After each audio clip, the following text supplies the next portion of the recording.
to some of the amazing folks here that are making hemp happen, and you're going to get to learn a little bit about it. Don't you want a car that runs on cannabis? Don't you want a car that runs on cannabis? Don't you want a car that runs on cannabis? I'm Melanie Heidel. I work with the University of Hawaii Manoa on their industrial hemp seed development project for the Hawaii State Department of Agriculture, which has a contract to develop hemp seed for our State Department of Agriculture as part of their new pilot program to license farmers to grow hemp for the first time in Hawaii. This is our first little small crop under this contract. We just wanted to see how it would do in a natural field setting without any supplemental lighting, given that it was a short quota period. And so this is just the beginning stages of what will be, a few different crops over the next year. Sugarcane fields, all I got a question. being used anymore. Why? Because the sugarcane industry is done here in Hawaii. Done, done, done, done. All these fields could be hemp. Can you visualize it, everyone? We're doing 3 crops a year. We grow all year round, and what are we going to grow?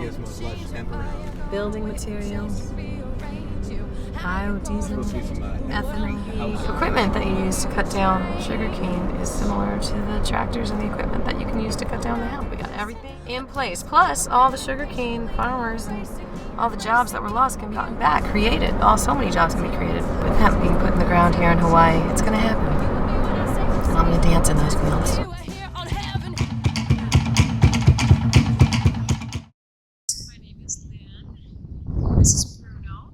Bruno, how long have y'all lived in Hawaii?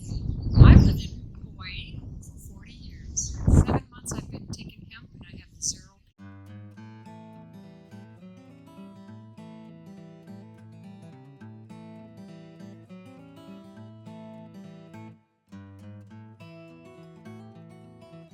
What is it about hemp that takes your pain away?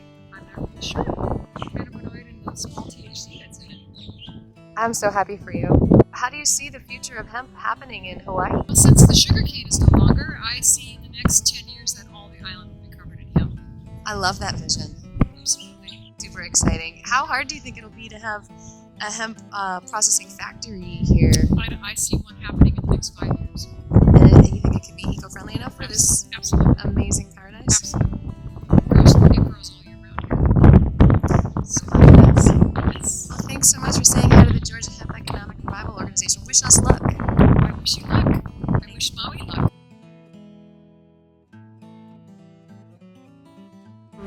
Apparently this is some hempcrete construction within these houses in Maui. Yay!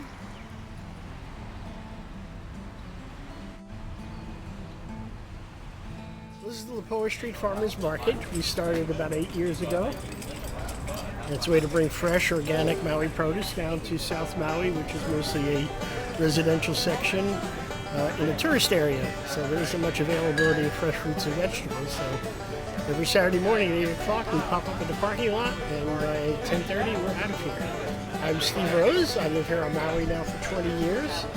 And I'm the Chief Executive Hempster of the Maui Hemp Institute for Research and Development.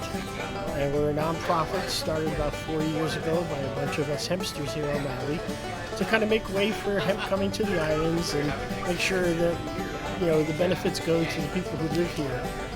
The islands suffered for hundreds of years from a plantation economy, and now the sugarcane's gone, we're ready to plant the next crops, and hemp is going to lead the way, cleaning up the soil from the pineapples and the sugar and breaking it up and allowing us to put in food forests and lots of food. We'll be planting our first seeds for our farmers in the next couple of weeks and should have the island green by 2020 is our goal. Grow hemp for food, for fiber, for fuel, and probably a few other thousand uses, but those 3 are the first ones we're going to start off with. Are you connected with the Pacific Biodiesel Company with the sunflowers? They're an independent company here on Maui. They're into using hemp as a fuel, and they've done some experiments with other crops. We've not gotten permits yet, so they haven't been able to plant the hemp crop, but in the near future they'll be doing it, and I'm sure they'll be using the hemp for biofuel. We're doing research. We can grow 3 crops a year here. So when you're studying cannabinoids or cultivars, we can able to do fast research here, we have 30 microclimates also, so we pretty much can match almost every microclimate on the mainland and other parts of the world. And what a better place to do research right now in February than here on Maui. So we're looking forward to bringing that here as part of our institute. We plan to build a full campus here starting in 2020. We're not going to build it, we're actually going to grow it. We plan to grow hemp and make the first hemp house as a viable commercial structure, which we use for the institute. And in that process also take care of all legalization of creating hemp construction here on Maui.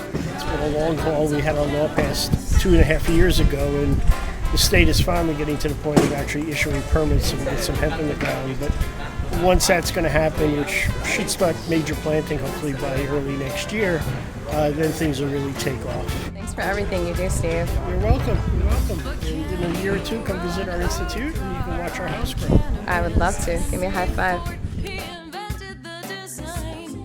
How nice it would be to not smell like gasoline every time I'd sing. So we're filming right now. The thorn between the roses. Yeah, exactly. Thorns are a very important part. Can you introduce yourself? Senator Mike Aviva, I represent District 20 in West Oahu. I'm also the chair of the Agriculture Environment Committee. Do you have any advice for Georgia and Georgia growing hemp? Well, the advice is you guys, once Hawaii's hemp industry gets going, you guys better look out because everybody loves everything Hawaiian. So when you have the Hawaiian hemp shampoo with the little girl on the label, and the guy strumming his ukulele, it's all in the market. Well, I didn't start working on it until 2014 when I got the first bill passed. But the hemp history goes back to 1999, December 12th, when Governor Cayetano proclaimed December 12th, 1999 as Hawaii Industrial Hemp Day. Great. And then there was a long hibernation period of about 15 years until we really seriously took up the conversation again.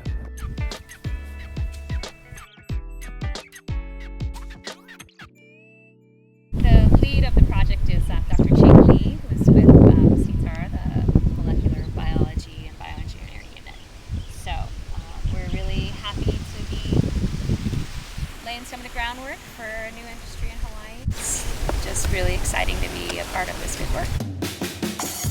Think about the children and the children's children and the children's children. Actually, here in the same research station, had a previous project from 2014-16 trying to identify what types of cultivars might grow well here.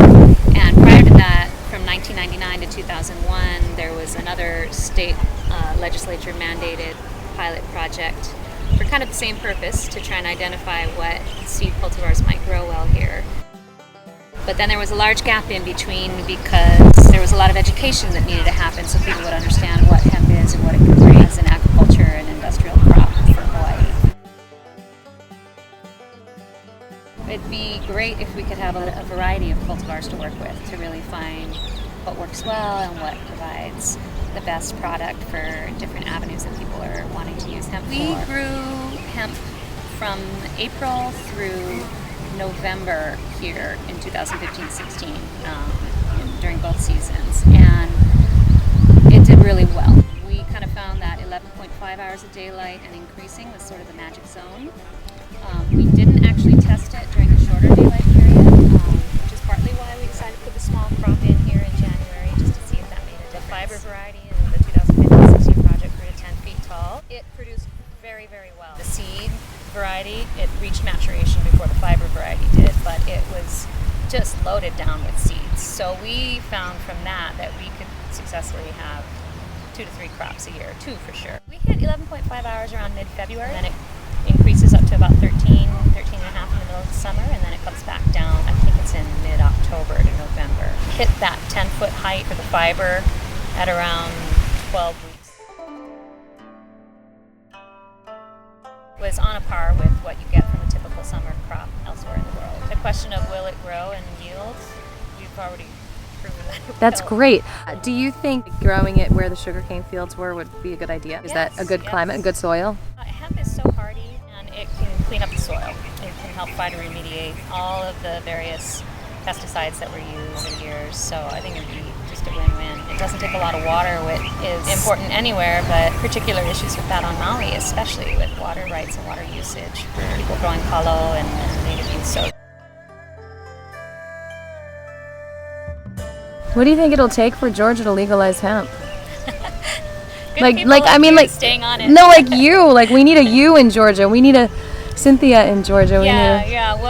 People like Representative Cynthia Thielen and Senator Mike Gaver, they keep at it, and they're the ones who stayed working hard at it, and they've changed minds, and you need that. That's really key. That was a big part of what we went through in Hawaii over about 15 to 20 years, was just educating the business and government and general population about what hemp is, how it differentiates from its cannabis cousins, and what it can be as a economic and agricultural boost, and all the other many facets of use. What about the police? That's been a complaint from different legislators I've met with. Oh, well, they won't be able to tell the difference. That was one of the things that we really had to work hard about re-educating on. Definitely there was some resistance in that way, some pushback, but it's nothing to be afraid of, and the potential for industry and economic viability and all those things. It's actually a really, really important economic crop as well, and all the environmental uses for it. This is growing hemp for research. You're studying, you're analyzing the production, the height, the climate. What if we wanted to do a different kind of experiment that was more interactive with animals? The biggest problem in Georgia agriculture, many Georgia farmers have told me, is wild hogs. I was told that the pioneers of the mainland used wild hemp, or hemp, a 10-foot thick barricade between their crop, and that supposedly kept out wild hogs. Have you heard anything about this? No, it's really interesting, and I'm wondering if maybe they were growing a really strong fiber